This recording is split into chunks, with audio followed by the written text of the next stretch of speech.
മലയാളിയുടെ next class start ചെയ്യാണ്. എനിക്ക് തോന്നുന്ന 15ാമത്തെ ക്ലാസ്സാണ്. അതായത് നമ്മൾ പറഞ്ഞായിരുന്നു, നമ്മളുടെ യൂണിവേഴ്സിറ്റി നോംസ് അനുസരിച്ച് നമ്മളുടെ സബ്ജക്റ്റിനെ ഡിവൈഡ് ചെയ്യുന്നത് എന്തിൻ്റെ ബേസിലായിരുന്നു, ഏത് രീതിയിലായിരുന്നെന്നാണ് പറഞ്ഞാൽ ചാപ്റ്റർ അല്ല, ചാപ്റ്റർ 1, 2 എന്നല്ല, മൊഡ്യൂൾ എന്നായിരുന്നു പറഞ്ഞിരുന്നത്. അപ്പോൾ നമ്മൾ മൊഡ്യൂൾ 1ൻ്റെ ഫസ്റ്റ് ചാപ്റ്റർ, ഫസ്റ്റ് യൂണിറ്റാണ് ഈ 14 ക്ലാസ്സിലും കണ്ടുകൊണ്ടിരുന്നത്. ഇന്ന് നമ്മൾ മൊഡ്യൂൾ 1ൻ്റെ തന്നെ സെക്കൻഡ് യൂണിറ്റിലേക്ക് പോവുകയാണ്. അപ്പോൾ ഫസ്റ്റ് മൊഡ്യൂളിനെ അവർ രണ്ടായിട്ട് ഡിവൈഡ് ചെയ്തായിരുന്നു, യൂണിറ്റ് 1 എന്നും യൂണിറ്റ് 2 എന്നും. ഇപ്പം നമ്മൾ യൂണിറ്റ് 1 പഠിച്ചു കഴിഞ്ഞു, നമ്മൾ യൂണിറ്റ് 2ലേക്ക് കടക്കുകയാണ്. അപ്പം കുട്ടികൾ നന്നായിട്ട് ശ്രദ്ധിച്ചിരിക്കുക. നമ്മളുടെ സബ്ജക്റ്റിനെ കുറിച്ച് കൂടുതൽ കാര്യങ്ങൾ ഗ്രഹിക്കാൻ വേണ്ടി നമ്മൾ പോവുകയാണ്. അപ്പം നിങ്ങൾ ബോർഡിലേക്ക് നോക്കിയാൽ കാണാൻ പറ്റും, നമ്മുടെ യൂണിറ്റ് 2 ചാപ്റ്ററിൻ്റെ പേര് ഒന്ന് വായിച്ചു തന്ന എന്തായിരുന്നു? Classification of companies. Unit 2 classification of companies. പേര് കേൾക്കുമ്പം തന്നെ നമുക്കറിയാം കമ്പനികളുടെ തരം തിരിവുകൾ. അതായത് കമ്പനികളെ അവയുടെ പല കാര്യങ്ങളുടെയും അടിസ്ഥാനത്തിൽ കമ്പനികളെ പലതായിട്ട് തിരിക്കുന്നു. എന്തൊക്കെയാണ് അതിൻ്റെ അടിസ്ഥാനമായിട്ട് വരുന്നത്, ഓരോ അടിസ്ഥാനത്തിലുമുള്ള സബ് ഡിവിഷനുകൾ ഏതൊക്കെ എന്നാണ് നമ്മൾ ഈ ക്ലാസ്സിൽ ഡിസ്കസ് ചെയ്യാൻ പോകുന്നത്. കുട്ടികൾക്ക് പറഞ്ഞ കാര്യങ്ങൾ മനസ്സിലായെന്ന് കരുതുന്നു. അപ്പം ഞാൻ ബോർഡിലേക്ക് നോക്കുക. Classification of companies. കമ്പനികളെ പലതായിട്ട് തരംതിരിക്കുന്നു. ഓരോന്നിനും ഓരോ ബേസ് ഉണ്ടെന്ന് ഞാൻ പറഞ്ഞു. ഫസ്റ്റ് ബേസ് ആണ് on the basis of incorporation. Incorporation എന്ന് പറഞ്ഞാൽ ഇവിടെ രജിസ്റ്റർ ചെയ്തതിൻ്റെ അടിസ്ഥാനത്തിൽ അല്ലെങ്കിൽ രൂപവൽക്കരണം ചെയ്തതിൻ്റെ അടിസ്ഥാനം വെച്ച് നോക്കുകയാണെങ്കിൽ കമ്പനികളെ നമ്മൾ 3ആയിട്ട് തരംതിരിക്കുന്നു. First one statutory companies, next one registered companies, third one chartered companies. ഒന്നുകൂടെ പേര് വായിക്കുക. ഫസ്റ്റ് വൺ ബോർഡിലേക്ക് കുട്ടികൾ നോക്കുക, ശ്രദ്ധിച്ച്. First one statutory companies, number 2 registered companies, number 3 chartered companies. ഇതാണ് ഫസ്റ്റ് പേജിൽ നമുക്ക് പഠിക്കാനുള്ളത്. വളരെ സിമ്പിളായിട്ടുള്ള കാര്യമാണ്. അതിൽ ഒന്നാമത്തെ ഒന്ന് ഡിസ്കസ് ചെയ്യാൻ പോവുകയാണ്. ഫസ്റ്റ് വൺ എന്തായിരുന്നു പറഞ്ഞേ? First one statutory companies. ഇനി നമ്മൾ എന്താണ് സ്റ്റാറ്റ്യൂട്ടറി കമ്പനികൾ എന്നുകൊണ്ട് ഉദ്ദേശിക്കുന്നത്? ഇവിടെ ശ്രദ്ധിക്കാൻ ഞാനൊന്ന് വായിക്കാൻ പോവാണ്. A company may be incorporated by the means of special act of parliament or state legislation. അതായത് സ്പെഷ്യൽ ആക്ട് പ്രകാരം, സ്പെഷ്യൽ ആക്ട് എന്ന് പറയുമ്പോൾ തന്നെ അറിയാം, പ്രത്യേക നിയമനിർമ്മാണം മൂലം. അത് പാർലമെന്റ് ആക്ട് ആകാം, അല്ലെങ്കിൽ നമ്മളുടെ സംസ്ഥാന ഗവൺമെൻറ്റിൻ്റെ നിയമനിർമ്മാണ സഭയെ ബേസ് ചെയ്താകാം. ഈ 2 ആക്ടിൻ്റെ കീഴിൽ രൂപീകരിച്ചിരിക്കുന്ന കമ്പനികളെ വിളിക്കുന്ന പേരാണ് എന്തെന്ന് പറയുന്നത്? സ്റ്റാറ്റ്യൂട്ടറി കമ്പനികൾ എന്ന് പറയുന്നത്. അതായത് നിയമനിർമ്മാണത്തിൻ്റെ കീഴിൽ രൂപവൽക്കരിക്കപ്പെട്ടിട്ടുള്ള കമ്പനികൾ എന്നാണ് അതിൻ്റെ അർത്ഥം. അതിന് ചില എക്സാമ്പിളുണ്ട്. First one, reserve bank of India നമുക്കെല്ലാം അറിയാം, ബാങ്ക് ഓഫ് ദ ബാങ്ക് അല്ലെങ്കിൽ ബാങ്കുകളുടെ ഹെഡ് എന്നൊക്കെ വിശേഷിപ്പിക്കുന്ന നമ്മുടെ റിസർവ് ബാങ്കിനെയാണ്. ഇപ്പൊ റിസർവ് ബാങ്ക് ഏത് രീതിയിൽ രജിസ്റ്റർ ചെയ്യപ്പെട്ടതാണ്? ഏത് ടൈപ്പ് കമ്പനിയാണത്? Statutory company. പ്രത്യേക നിയമനിർമ്മാണ സഭയുടെ കീഴിൽ രൂപവൽക്കരിക്കപ്പെട്ട കമ്പനിയാണ് റിസർവ് ബാങ്ക് ഓഫ് ഇന്ത്യ.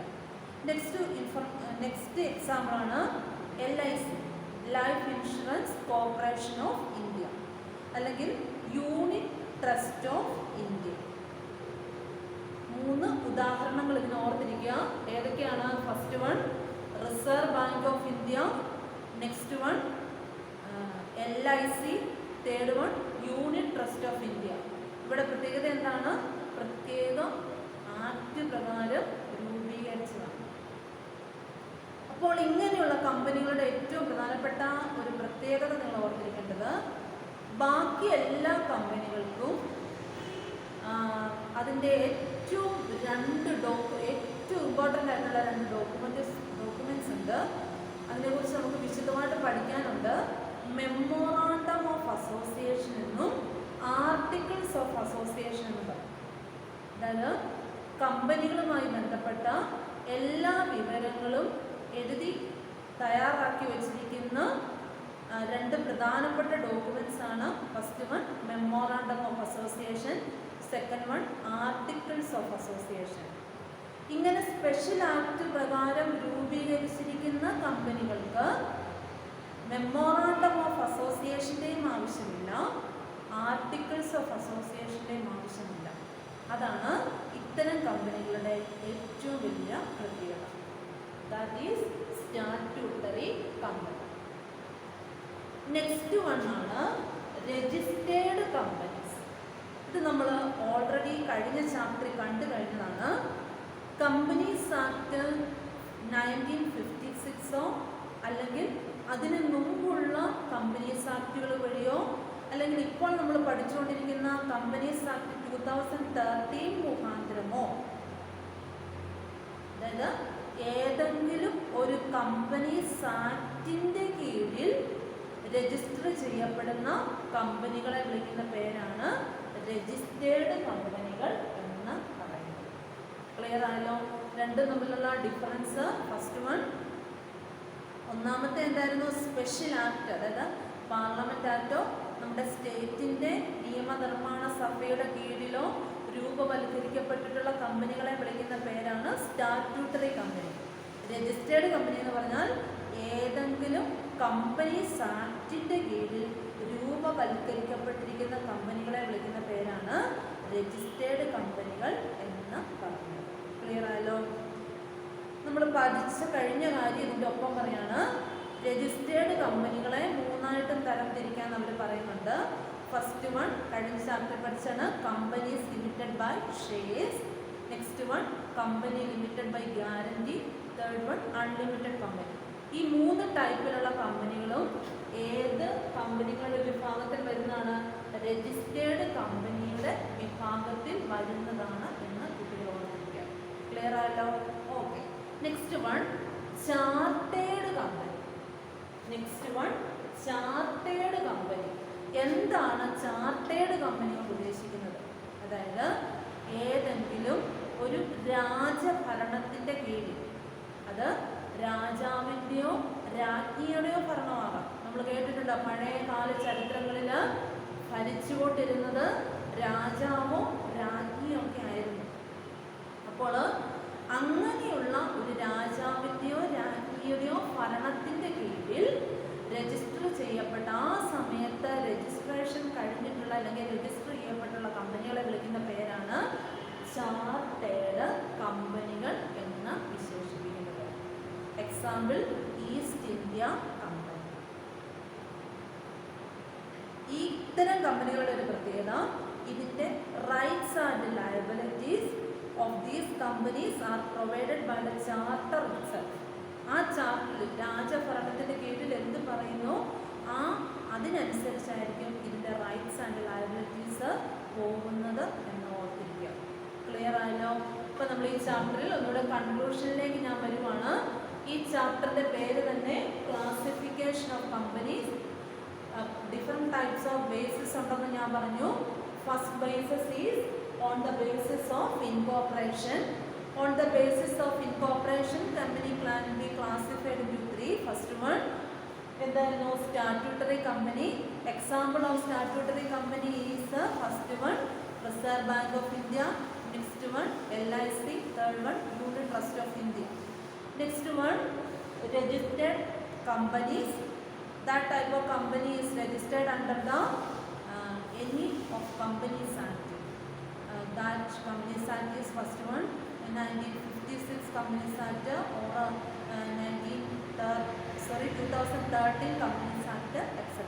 ഇതിൽ ഏതെങ്കിലും ഒരു കമ്പനീസ് ആക്ടിൻ്റെ അണ്ടർ രജിസ്റ്റർ ചെയ്തു. ഇതിൻ്റെ അകത്ത് 3 ടൈപ്പിലുള്ള കമ്പനികൾ വരുമെന്ന് പറഞ്ഞു. First one company limited by shares. Next one company limited by guarantee. Third one unlimited company. Last portion is standard company. Standard company means ഏതെങ്കിലും ഒരു ഗ്രാൻഡ് റോയൽ ചാർട്ടറിൻ്റെ കീഴിൽ രജിസ്റ്റർ ചെയ്യപ്പെട്ട കമ്പനികളാണ്. ഏറ്റവും ബെസ്റ്റ് എക്സാമ്പിൾ എന്ന് പറയുന്നത് ഈസ്റ്റ് ഇന്ത്യ കമ്പനി. ക്ലിയർ ആയെന്ന് കരുതുന്നു. നമ്മുടെ ഈ ക്ലാസ് ഇവിടെ കൊണ്ട് അവസാനിക്കുകയാണ്. തുടർന്ന് ഉടൻ തന്നെ ഒരു ക്ലാസ്സും കൂടെ ഉണ്ട്. ആ ക്ലാസ്സിൽ നമുക്ക് അടുത്ത ഡിവിഷനിലേക്ക് കടക്കാം. അപ്പോൾ ഓക്കെ, താങ്ക് യു.